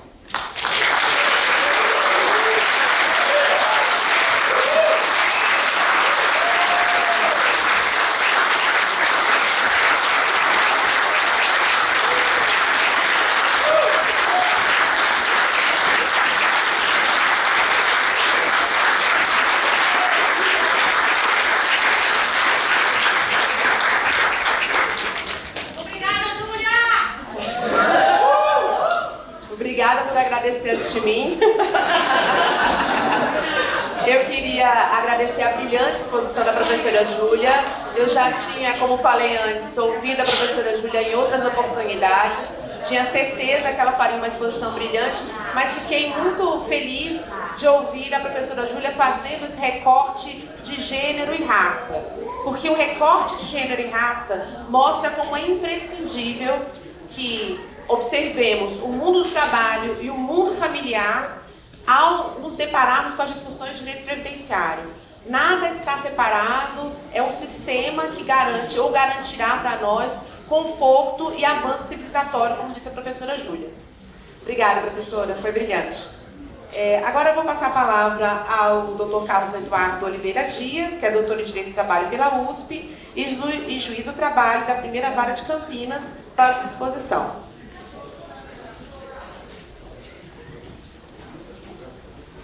Bom dia a todas e a todos. Eu quero cumprimentar a Associação Brasileira de Juristas pela Democracia. É uma entidade jovem, mas já muito vibrante, atuante, da qual tenho a honra de fazer parte, e cumprimentar especialmente para me colocar nessa mesa, né? Uma mesa aí com um brilho especial de mulheres poderosas, com um discurso fantástico. e porque me coloca numa situação interessante, né? Porque eu me coloco na situação de minoria. Né? Então, uma questão de alteridade, né? Porque aí eu estou me sentindo aquele personagem daquele filme francês, Eu Não Sou um Homem Fácil, alguns devem ter visto, né?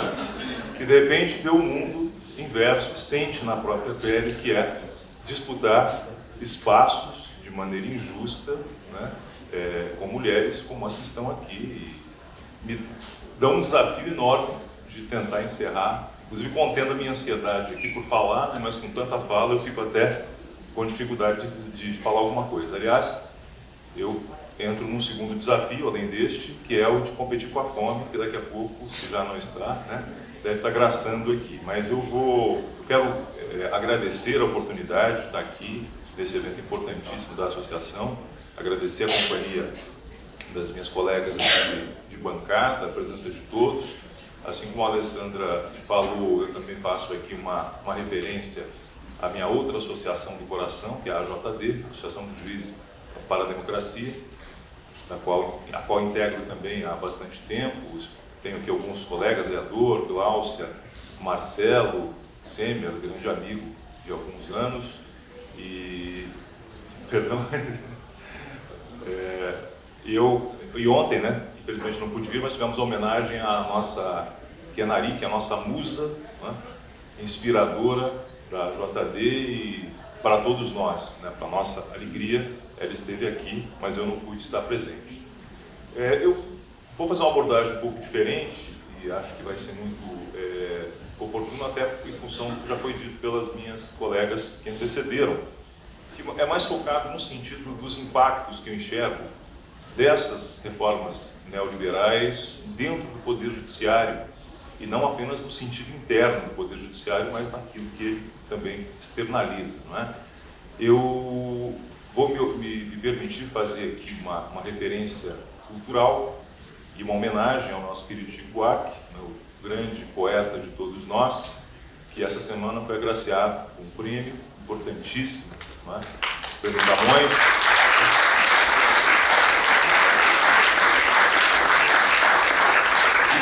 Que é um reconhecimento, né, por tudo que ele representa para a música, para o teatro, para a literatura, para a cultura brasileira, que tem sido, como muitos de nós aqui, um resistente há muitos anos. Né? Eu falava com o Marcelo no intervalo, é interessante nós observarmos neste momento algumas pessoas chegando perto de nós, né? Mas o detalhe é que nós sempre estivemos no mesmo lugar, e essas pessoas agora estão tentando ocupar um espaço contíguo ao nosso, não sei se por oportunismo ou talvez por uma crise de consciência, não importa, mas nós sempre estivemos no mesmo lugar. E o Chico é desses, né? Ele nunca se rendeu a nenhum tipo de conjectura e sofreu por isso, sofre por isso, mas sempre com a sua fidalguia e a sua simplicidade. Mas a minha homenagem a ele é no sentido de que eu vou dividir a minha exposição aqui como se fosse, olha a minha ousadia, hein? Uma proposta de uma peça teatral, né? Composta por 3 atos, ou 3 capítulos completos, e um capítulo que provavelmente está em construção.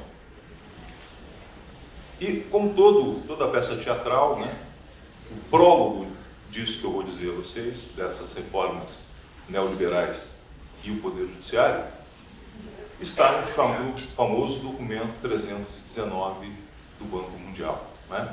É importante lembrar disso porque ele é da década de 90, de meados da década de 90, e com as mudanças geracionais que nós vamos sofrendo, inclusive com a velocidade da informação e substituição das informações por novos elementos, esses dados acabam sendo completamente esquecidos. Né? Mas quando nós fazemos um olhar retrospectivo, nós vemos que tudo o que nós passamos nos últimos anos tem uma base assentada nesse documento. Né?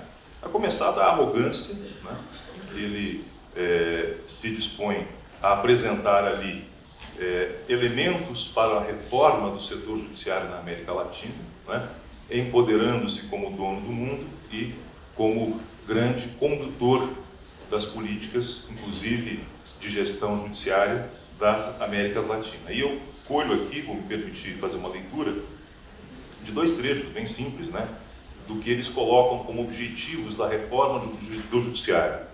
A reforma econômica requer um bom funcionamento do judiciário, o qual deve interpretar e aplicar as leis e normas de forma previsível e eficiente. Neste contexto, um judiciário ideal aplica e interpreta as leis de forma igualitária e eficiente, o que significa que deve existir previsibilidade nos resultados dos processos, acessibilidade às cortes pela população em geral, independente do nível salarial, tempo razoável de julgamento e recursos processuais adequados. Ao longo desse documento, que não é longo, ele é até superficial em muitas análises, embora traga alguns dados até interessantes, eles procuram apresentar, né, o Banco Mundial procura apresentar alguns elementos que, na sua concepção, configurariam pilares de estruturação da reforma do Poder Judiciário em toda a América Latina. E dois deles, por exemplo, a independência do Judiciário e critérios mais razoáveis e racionais de administração do Poder Judiciário. Nós sabemos que o impacto direto desse documento no Brasil, e aí eu já entro no primeiro capítulo, né, dessa minha proposta ousada, envolve a chamada reforma do Poder Judiciário, com a emenda 45 de 2004, que assimilou parte desses conceitos, né, que foram colocados aqui, um deles, inclusive, desembocando na criação de um sistema de controle externo do Poder Judiciário, que se estabeleceu na figura do Conselho Nacional de Justiça, né. Eu fui integrante do Conselho, fui conselheiro até 2017, conheço um pouco ali a sua estrutura, e tenho uma visão dúplice a respeito do Conselho. Desde sempre entendi que era importante a existência de um Conselho, composto inclusive por personagens que não fazem parte da estrutura do Judiciário, né, para justamente dar um olhar aí plural para a instituição, mas ao mesmo tempo tenho críticas à forma como ele vem sendo conduzido no Brasil e algumas disfuncionalidades que ele acaba tendo, né? Uma delas vai exatamente ao encontro daquilo que o documento 319 estabelece, que foi a implantação de um planejamento estratégico no Poder Judiciário. Isso era muito importante porque, afinal, nós sabemos que o Poder Judiciário sempre se caracterizou por ser hermético a qualquer tipo de controle ou planejamento, e eu, como juiz há 25 anos, vivenciei isso, né? Nós sempre chegamos e começamos a julgar aquilo que aparecia pela frente, sem uma mínima noção do que era prioritário, do que não era prioritário, da quantidade relevante que eu tinha ou não de determinados incidentes, e com prejuízo claro à sociedade, porque isso acarretava a famosa morosidade do judiciário, uma das suas principais marcas, características históricas, que nós não conseguimos superar. Então, a ideia do planejamento estratégico em si, ela tem uma vantagem no sentido de permitir algum tipo de organização na atividade jurisdicional. Mas o que aconteceu no Brasil, e não era de se estranhar que ocorresse, foi uma substituição daquele modelo de total descontrole para um modelo de controle fundamentalmente estatístico. Então, hoje, dentro do Poder Judiciário, e é uma visão que talvez quem não esteja lá dentro não enxergue, né, por razões naturais, nós vivemos uma competição pelo cumprimento de metas. Mas são metas meramente estatísticas, metas de produtividade. E essa expressão é efetivamente utilizada. Nós temos que produzir o suficiente para atingirmos as metas e somos comparados com outros colegas através de relatórios e documentos de medição do quanto nós produzimos. Inclusive, o nosso merecimento para fins de promoção na carreira, ele é aferido também com base nesses critérios de produtividade, que significa, fundamentalmente, julgar mais, fazer mais sentenças e acórdãos. Com um detalhe: não importa que tipo de acórdãos, que tipo de sentenças. Nós temos que produzir com nenhum compromisso com a qualidade que resulta disso, né? E eu faço a vocês uma confissão. Esse modelo, diria, harvardiano, de gestão do judiciário, e que celebra um certo eficientismo jurisdicional e não uma eficiência, enquanto conselheiro, juntamente com outros colegas, nós tentamos debater dentro do conselho no sentido de revisar, né, essas perspectivas, mas não conseguimos. No mandato de 2 anos, isso é impraticável, porque trata-se de uma cultura arraigada e há uma verdadeira competição, não apenas entre juízes, mas entre tribunais, pela obtenção dos referenciais de qualidade. Então, todos já devem ter visto, os tribunais ostentam em seus sítios selos outorgados pelo Conselho Nacional de Justiça, selo diamante, selo ouro, selo prata, selo sei lá o quê, mostrando que são cumpridores de metas. Mais uma vez, eu não sou contrário ao planejamento, mas efetivamente me parece que este tipo de planejamento que existe, ele não atenta para as necessidades da sociedade, porque é um planejamento que estimula a competição e mensura efetivamente apenas aquilo que o juiz produz em termos numéricos. Eu costumo brincar, né? E hoje já não é mais brincadeira, porque já existe isso. Daqui a pouco eu vejo os tribunais estampando nos seus sites o funcionário do mês, né? Como aparecem aí em redes de fast food e outras coisas do tipo, né? Aquele que produziu mais. Mas isso na prática já tem existido, né? Nós recebemos frequentemente esses relatórios comparativos que mostram qual é o seu desempenho diante dos seus colegas, com nenhum compromisso, repito, com a efetividade, com compromisso apenas com a produção massiva e constante de decisões judiciais, não importa quais sejam essas decisões. O segundo capítulo é a promulgação do Código de Processo Civil em 2015. Todos sabemos o contexto em que isso foi feito, né? Foi montada uma comissão de notáveis que estudou durante alguns anos, colheu propostas, né, de alguns segmentos da sociedade, reformulou e tudo mais, e apresentou um código que foi promulgado pela presidenta Dilma e entrou em vigor em 2016. Esse código veio vendendo algumas promessas que não é capaz de cumprir, né?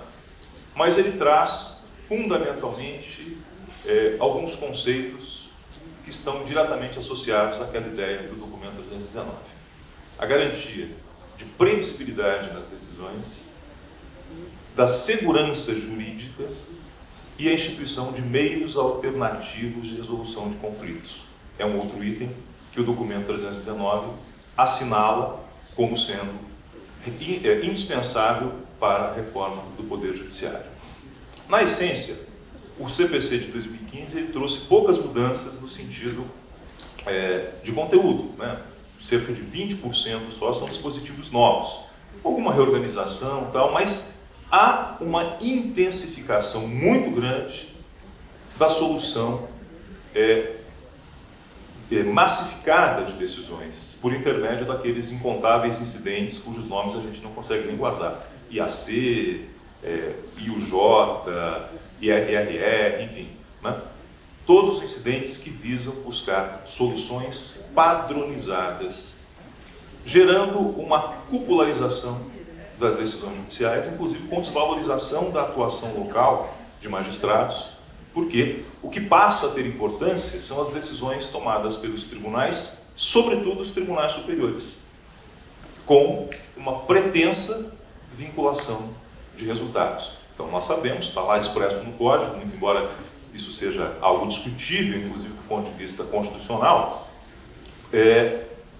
a intenção dessas decisões, ou dessas teses que são afirmadas nessas decisões uniformizadoras dos tribunais, teriam o condão de vincular não apenas as decisões judiciais, mas a própria pretensão da parte, a ponto de o Código prever que, se um advogado postula algo contrário a uma dessas teses, o juiz de plano pode decretar a improcedência liminar, né, daquela pretensão. Então, há uma ideia central de enquadramento da interpretação jurisdicional, justamente adequada àquilo que propunha o documento 319, no sentido da previsibilidade, da segurança jurídica, como se nós tivéssemos condições de fazer isso, né? As mudanças legislativas recentes nos deram uma grande demonstração de quanto isso é inviável. E, além disso, a instituição de mecanismos alternativos de resolução de conflitos, que acabaram incentivando, incrementando cada vez mais uma ideia de privatização da justiça, né? Então, além de uma mercantilização de direitos estimulada, buscando-se a solução consensual por intermédio dos acordos, mediações e tudo mais, também a permissão da atuação de árbitros privados, mediadores privados, que então substituirão a função jurisdicional. Esses dois movimentos, uma administração eficientista com a possibilidade de uma jurisdição privada, embora muitos juízes não consigam enxergar isso, mas são passos que caminham no sentido de uma privatização de todo o sistema, como já ocorreu em outros países, em que a gestão judiciária é entregue a um particular com o argumento da necessidade de eficiência, racionalidade e tudo mais. Então, o CPC cria um favorecimento imenso para essa modalidade. O terceiro capítulo foi protagonizado especialmente pelo Supremo Tribunal Federal, que, em sua essência, tem sido um dos grandes agentes da pós-democracia, que já foi narrada aqui pela Alessandra, né? O Supremo, naturalmente, dentro da sua função de intérprete maior da Constituição, acaba sempre tendendo a promover mutações constitucionais no âmbito jurisdicional, ou seja, colhendo do texto da Constituição algumas diretrizes que são adaptadas às circunstâncias contemporâneas da sociedade, não é? Mas o que o Supremo fez nos últimos anos foi mais do que isso. Ele praticamente reescreveu a Constituição em alguns capítulos. Foram vários, mas eu vou citar aqui duas das principais situações de todos conhecidas. A famosa discussão da prisão em segunda instância, que tecnicamente significa a relativização do princípio constitucional da presunção de inocência, e a validação de provas obtidas por meios ilícitos, que também o Supremo passou a fazer um recorte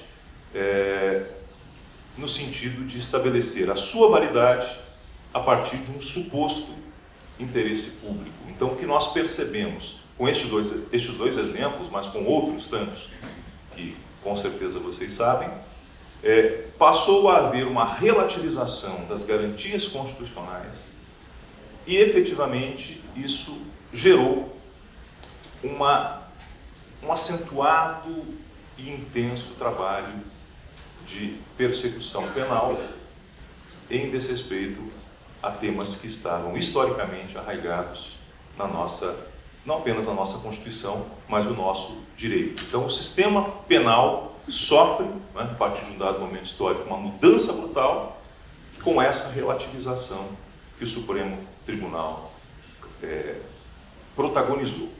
E isso, claro, repercutiu nas demais esferas do judiciário, né?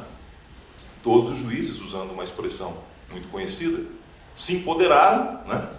Aqueles que se identificaram com esse tipo de prática se empoderaram e acharam que todos poderiam fazer o mesmo. Se o Supremo assim faz, por que eu não posso, né?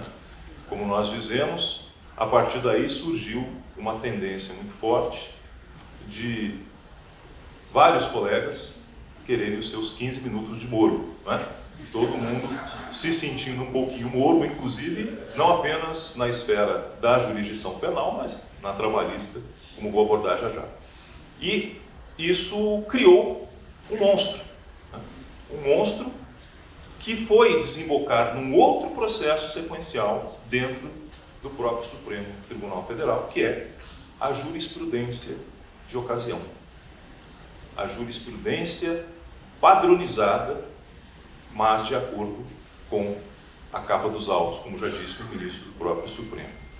Então nós percebemos isso E é interessante que essas modificações de interpretação do Supremo sobre temas que ali são levados vão exatamente na contracorrente do discurso da segurança jurídica. Aliás, eu não sou um especialista em direito constitucional, pelo contrário, mas eu fico incomodado como nós podemos ter um sistema de controle concentrado de constitucionalidade em que um voto decide o que é ou não é constitucional. Nós tivemos nesse caso da prisão em segunda instância uma votação de 6-5 e uma segunda votação de 6-5 com troca de votos de ministros. A meu ver, é muito temerário que a intangibilidade da Constituição seja decidida por um voto. A meu ver, o quórum, não apenas o quórum, mas a deliberação deveria ser qualificada com pelo menos 2/3, talvez, de votos, para que nós tivéssemos um mínimo de garantia de que pudesse haver uma estabilização. Mas a situação hoje é essa: se aposenta-se um ministro do Supremo, o próximo que chegar muda a jurisprudência, muda a Constituição, se assim o desejar. E isso, para mim, é extremamente trágico para a nossa democracia e para a nossa cidadania. Meu tempo está quase acabando, mas eu não posso deixar de fazer uma citação a um capítulo especial desse teatro do absurdo, até porque eu estou numa mesa aqui predominantemente de trabalhistas, né? E citar a reforma trabalhista, a tal reforma trabalhista, e como disse a professora Adoracion, foi além do direito neoliberal do trabalho. A proposta do direito neoliberal vinha lavrada na origem, quando o projeto inicial foi apresentado. Mas, ao longo do processo legislativo, aquilo se transformou no direito do trabalho do inimigo, copiando aquela ideia já desenvolvida no âmbito do processo penal, criou-se o direito do trabalho do inimigo. Não apenas com a instituição de mecanismos precarizantes de apropriação do trabalho, como já foi abordado aqui, mas como criação de obstáculos severos para o acesso à justiça. E isso despertou, como aliás em todo o Brasil parece que ocorreu, né? O fascismo nosso de cada dia que estava adormecido recrudesceu. Dentro do Poder Judiciário Trabalhista isso também aconteceu. E a reforma foi um marco divisório para que essas pessoas saíssem da escuridão. E nós passamos a ver juízes tendo verdadeiros orgasmos quando condenam trabalhadores e trabalhadoras a pagar custas e litigância de má-fé, né? Eu me recuso a chamar esses colegas de juízes do trabalho. Para mim, como eu já disse em outras oportunidades, são juízes do capital. Porque são pessoas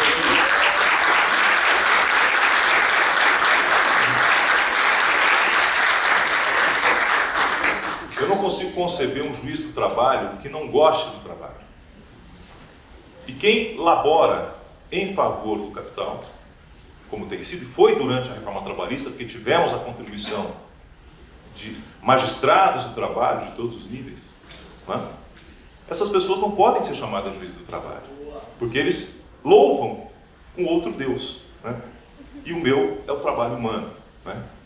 E eu não consigo também não pensar, quando vejo essas decisões, num trechinho daquela música do Chico, As Caravanas, né? Tem que bater, tem que matar, começa a cantoria, filha do medo, a raiva é mãe da covardia, não é? O Chico descreveu muito bem o sentimento de ódio que existe, e lamentavelmente isso hoje é algo presente na Justiça do Trabalho. Falo com muita dor de quem é magistrado há 25 anos e lamento ao enxergar juízes que comemoram a reforma trabalhista, tentando os seus 15 minutos de Moro, justamente fazendo coro a essas práticas de restrição de direitos, não é? Já finalizando, eu quero deixar, na realidade, em aberto essa discussão, por isso que eu coloquei que o último capítulo seria um capítulo, talvez em construção, e não acredito que seja um epílogo, que poderia ser chamado de efeito rebote, ou, como dizem por aí, no sentido mais popular, a lei do retorno, não é? Tudo que vai, volta. E hoje nós vemos as instituições brasileiras, inclusive o Supremo Tribunal Federal, sendo refém daquilo que construiu nos últimos anos. Os ataques, a maior parte deles injustos, ao Supremo, sobretudo porque ele tem a sua independência para julgar, e ataques feitos a ministros do Supremo e a outros órgãos do Poder Judiciário, não são gratuitos, embora irresponsáveis. Não é? Essas talvez possíveis manifestações que se avizinham no domingo, não é? Em muitas delas se vê propagação, inclusive, de um absurdo propósito de impeachment dos ministros do Supremo, mas não porque tenham cometido crime de responsabilidade, foi porque alguns não estão julgando de acordo com o que se quer. E neste momento nós percebemos que as instituições começaram a enxergar a dimensão que isso toma. É aquela história, né, do intertexto do Brecht, né? Enquanto eram os negros, eu não me importei, porque eu não sou negro. Todo mundo conhece, não vou repetir aqui. Neste momento se enxerga o quão grave foi a relativização disso. As pessoas se sentirem nas redes sociais empoderadas a ponto de julgar, a ponto de decidir, deliberar sobre temas que elas não conhecem e o fazendo de maneira superficial e de maneira irresponsável. O grande problema disso é que, lamentavelmente, as instituições que agora são atacadas, elas estão reagindo, mas sem fazer a autocrítica. Fomos nós que contribuímos para isso. Naquele famoso episódio da relativização de uma prática delituosa de quebra de sigilo telefônico, que todos conhecem, faltou ao CNJ, e eu estava lá, mas não tinha como fazer mais nada, uma atitude mais intensa e firme, no sentido de mostrar: juiz também tem que respeitar a Constituição, juiz tem limites, e não é qualquer discurso populista que pode estabelecer alguma relativização a isso. Mas, na época, um pedido de desculpas foi suficiente. E agora nós pagamos a conta disso. Então, eu não tenho uma conclusão para apresentar a vocês, porque, como dito, esse cenário que nós estamos vivendo, nós vamos ver os próximos capítulos, não é? Mas é fundamental que em cada instância das nossas atuações, nós responsabilizemos aqueles que criaram esse cenário. Porque isso não pode ser esquecido. Nós não podemos isolar os fatos que hoje acontecem daquilo que vem ocorrendo no Brasil ao longo desses anos. E eu quero fazer uma última referência aqui também, de natureza cultural, citando um trechinho da música do Paulinho Mosca. Ele diz assim: nesse momento de tão pouca luz à vista e tanto ataque ao que é direito e à conquista, eu canto tanta desistência, o desencanto, mas canto a luta, a resistência, tanto quanto, e quanto aqueles que ainda pensam que detêm-nos. Eu canto e grito a pulmões e peitos plenos, que não quero mais nenhum direito a menos. Que seja esse o nosso lema dos resistentes que aqui estão. Obrigado.